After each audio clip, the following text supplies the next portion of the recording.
It was my brother's wedding day, and I walked into the reception expecting nothing more than a normal family celebration. The ceremony had been quick and beautiful, the kind where everything feels slightly rushed, but meaningful enough to stay with you. I didn't need anything special for myself, just a seat at the table. Something simple that confirmed I belonged there like everyone else.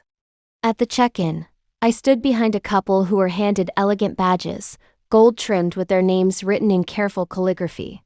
They smiled and walked in like they were expected. Then it was my turn. The woman behind the table handed me a thin paper badge without even looking up. I glanced down, expecting to see my name or a table number, but instead, in bold black letters, it read, "Limited access guest." For a second, I thought it had to be a mistake. It didn't make sense. Not here. Not at my own brother's wedding. Before I could question it, my mom appeared beside me. She leaned in and said quietly, "That means no plate." Her tone was casual, like she was explaining something small. I waited for her to smile or correct herself, but she didn't. She just walked away. I stood there for a moment, holding that badge, trying to process what it meant. The hall ahead was alive with movement. Servers placing dishes, guests laughing, conversations blending together. Everything looked exactly how it should. Except for me. I walked in anyway, telling myself it had to be a mix-up. But as I scanned the seating chart, that hope disappeared quickly. My name wasn't there. Not at the family tables. Not at the back. Not anywhere. I checked once more, slower this time, making sure I hadn't missed it, but there was nothing. No chair, no place setting, no sign that I was meant to sit down and be part of this. That's when it became clear. This wasn't an oversight. It was intentional. I moved toward the edge of the room and stood near the wall, watching everything unfold. My brother stood up to give a toast, smiling, confident, surrounded by people who mattered to him. My parents clapped proudly. His fiancée leaned into him for photos, and the room responded exactly the way it was supposed to. No one came over to me. No one asked why I was standing alone. And the worst part was, I could tell they had all noticed. They just chose not to say anything. That's when the realization settled in fully. This wasn't a mistake that needed fixing. This was a decision that had already been made. I didn't argue. I didn't make a scene. There was nothing to gain from reacting in a room that had already decided where I stood. Instead, I turned and walked back toward the entrance where the gift table was set up. It was quieter there now. Most of the guests had taken their seats, and the table was left with a few scattered envelopes and gift bags. Mine stood out immediately. It was plain white, slightly bent at one corner, not decorated like the others. Inside, it was a $7,500 check, money I had spent months saving. Extra hours, skipped plans, small sacrifices that added up over time.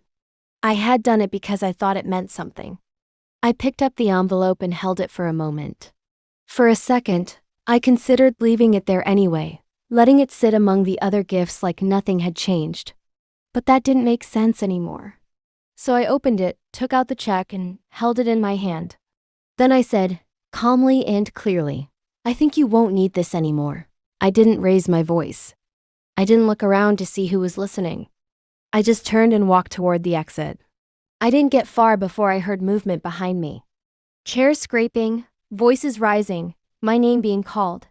My brother's voice came first, sharper than before, followed by my parents calling out for me to come back. But I didn't stop. I walked out of the hall and into the open air. The noise from inside faded quickly, replaced by a quiet that felt almost unreal. For the first time that night, everything felt clear.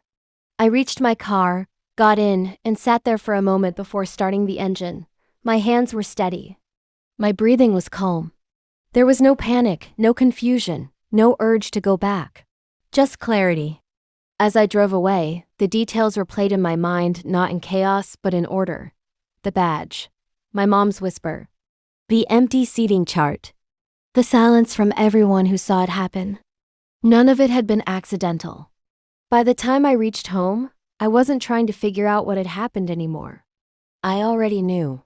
This wasn't something I was going to ignore. It wasn't a misunderstanding that needed to be smoothed over. It was a decision they had made quietly and deliberately. And now I was going to make mine. I didn't sleep that night, not because I was overwhelmed in a dramatic way, but because everything that had happened kept replaying in my mind with uncomfortable clarity. Like my brain was forcing me to revisit every small detail I had ignored in the moment and finally understand what it actually meant instead of brushing it off as something temporary or accidental. It wasn't just the badge or the missing seat that stayed with me, it was the way it had all been delivered so casually. The way my mother had leaned in and said it like it was nothing important, and the way everyone else had clearly noticed but still chosen to stay quiet. As if my absence from the table didn't disrupt anything significant enough to acknowledge out loud. By morning, the messages started coming in one after another. My phone lighting up repeatedly with the same tone, but none of them actually addressing what had happened directly. Which made the pattern obvious almost immediately because it wasn't confusion they were expressing. It was avoidance wrapped in polite language. My mom texted first, asking if we could talk and telling me not to make it into something bigger than it was. As if the situation itself was small and my reaction was the only thing that could turn it into a problem, which would have made sense if this had been an accident, but it didn't feel like one anymore. Then my dad followed with a more controlled message, saying we should handle this calmly and not let emotions get in the way, which sounded reasonable on the surface but avoided the one thing that actually mattered, because nowhere in his message was there any acknowledgement of what they had done or why it had happened. No one apologized, not directly, not indirectly, not even in a way that could be interpreted as taking responsibility. And that absence of accountability told me more than any explanation they could have given if they had actually chosen to be honest about it. A few minutes later, my brother messaged too, but his words were vague and carefully neutral, like he was trying to stay out of something he had clearly been part of. And that was the moment where the situation shifted for me from confusion to something much clearer and harder to ignore. I read every message slowly without responding right away, not because I didn't know what to say, but because for the first time I wasn't trying to fix anything or smooth things over. I was just observing and letting their words show me exactly where they stood without interrupting that process with my own reactions. Around noon, my dad called and I let it ring for a few seconds before answering. Not out of hesitation, but because I wanted to make sure I was walking into that conversation with a clear head, instead of reacting emotionally to something I had already started to understand more logically.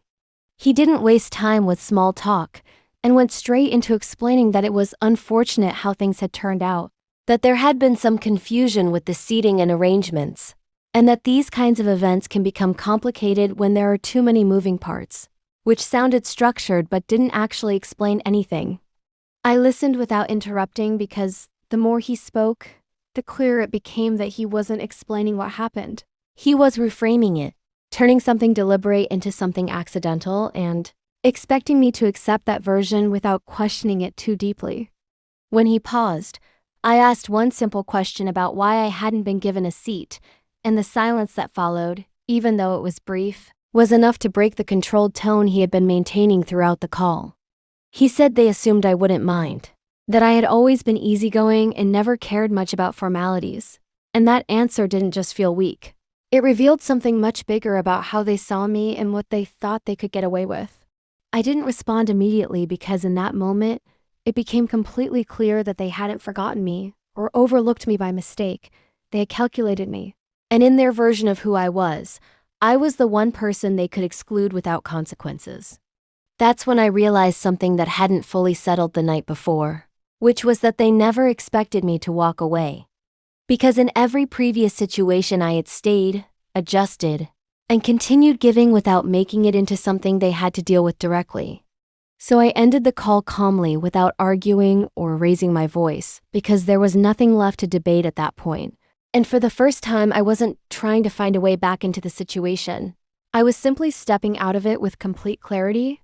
The next day, I walked into the office carrying the weight of clarity like armor. Everyone greeted me as usual, unaware of the storm that had quietly settled inside. I responded politely, smiled when necessary, but kept my distance from the casual chatter that had suddenly begun to feel shallow and scripted. I realized the world wouldn't pause for the quiet upheaval of one person's boundaries, and that was fine. I didn't need it to. Every interaction felt slightly sharper, more deliberate, as if I was testing how the world would treat me now that I wasn't invisible to myself. Calls came from colleagues. Messages popped up, and I responded with measured calm. No extra explanation, no seeking validation. The difference was subtle but profound. My presence wasn't submissive anymore. It carried an unspoken weight, and people noticed. Some paused before speaking. Others tried to fill silences quickly. But I didn't flinch. By evening, I sat in my apartment again, staring at the envelope with the check. I could have returned it, discarded it, or let it sit untouched. But I understood that it wasn't just a piece of paper anymore. It was a symbol of the effort I had invested in relationships that hadn't recognized me. Holding it in my hands felt like reclaiming power, not out of spite, but out of clarity. I didn't need their recognition to validate my worth. I placed the check carefully in a drawer and closed it, a silent promise to myself that I would no longer allow small, calculated exclusions to define me. My family had made their choice at the wedding, and now it was time for me to act on mine. I wasn't angry, at least not in a frantic way. I was precise, intentional, and fully aware of the boundaries I needed to maintain. The realization settled over me like a cool, steady wind.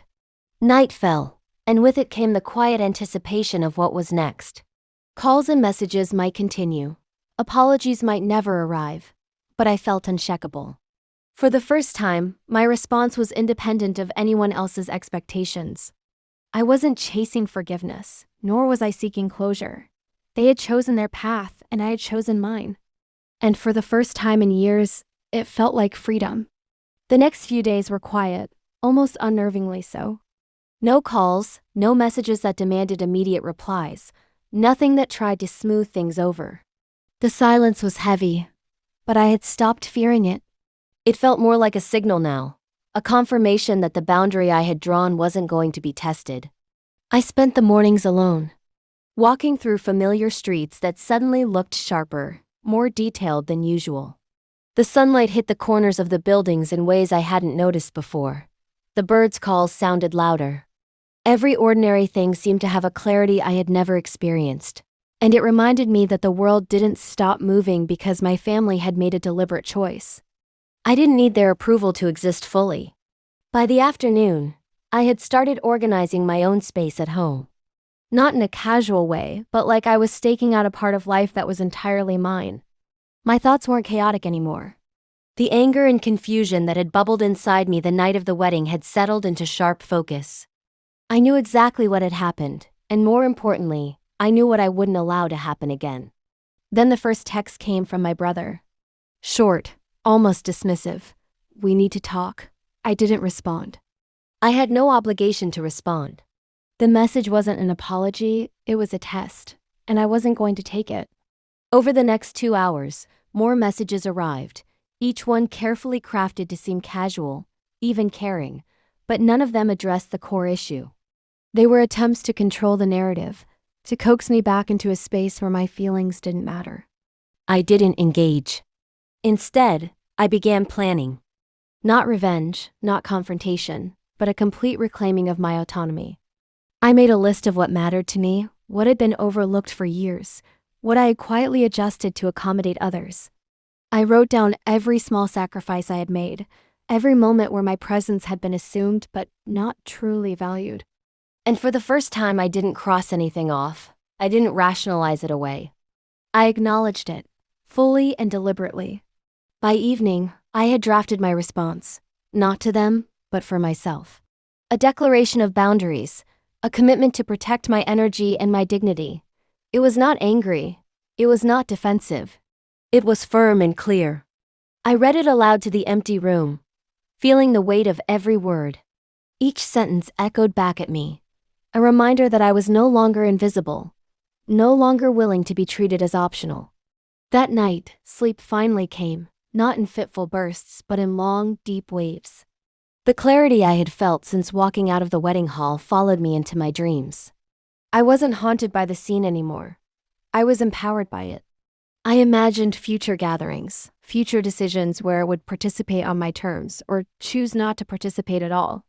The control was mine, not theirs. The next morning, I woke up with the plan. I would attend family events. Yes, but I would decide the conditions. I would give, yes, but only where it was reciprocated and respected. And anything beyond that, anything that sought to diminish me or make me invisible, would meet the same response. I had given at the wedding. Calm, deliberate, and complete withdrawal. It wasn't about punishment. It was about clarity, boundaries, and self-respect. And for the first time, I felt the weight of freedom, not just the absence of chaos. I had walked into a room where I was deliberately ignored, and I had walked out with more understanding and power than anyone inside could possibly imagine. That understanding didn't just stay in my head, it guided every choice I made that week, every conversation, every plan, every interaction. I began to rebuild not just my space at home, but my relationship with myself. And slowly, almost imperceptibly, the quiet strength I had discovered began to ripple outward, changing the way I saw the world and how I moved through it. By the middle of the week, it was clear that nothing would be the same. My family continued to act as though the wedding incident had been trivial, but I had already changed the rules of engagement. I no longer waited for permission to take up space or for validation to feel seen. Every interaction became a choice, and for the first time in years, I understood that my presence didn't require their approval. One evening, my brother called. I let it ring several times, then answered calmly. He started with small talk, trying to ease into the topic, but I stopped him. "I'm not here to discuss what you think I should feel," I said quietly, but firmly. "I already know what happened, and I've made my decision." There was a pause on the line, heavy with tension, as if he hadn't expected me to speak with such composure. "I want to be part of family events," I continued, "but only when I'm treated as someone who belongs, not someone who can be ignored or sidelined. Anything less, and I will step away, just like I did at the wedding." My words were precise, deliberate. There was no pleading, no explanation. Just the boundary I had drawn, solid and non-negotiable. The silence that followed spoke louder than anything he could say. I could sense the shift on the other end, the realization that I had changed, that the easygoing person they had always assumed I was no longer existed. I wasn't angry, but I wasn't invisible either. I was present, fully aware, and entirely uncompromising. After the call, I felt lighter, not because the situation had resolved itself, but because I had asserted control over my own narrative. I no longer depended on their recognition to define my value. I had walked into a room where I was deliberately minimized, and I had emerged with my dignity intact, with clear boundaries, and with the quiet but undeniable power of self-respect.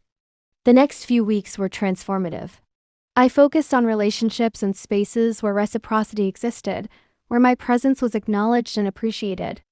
I stopped making invisible sacrifices, stopped over-explaining, stopped expecting understanding from those unwilling to offer it.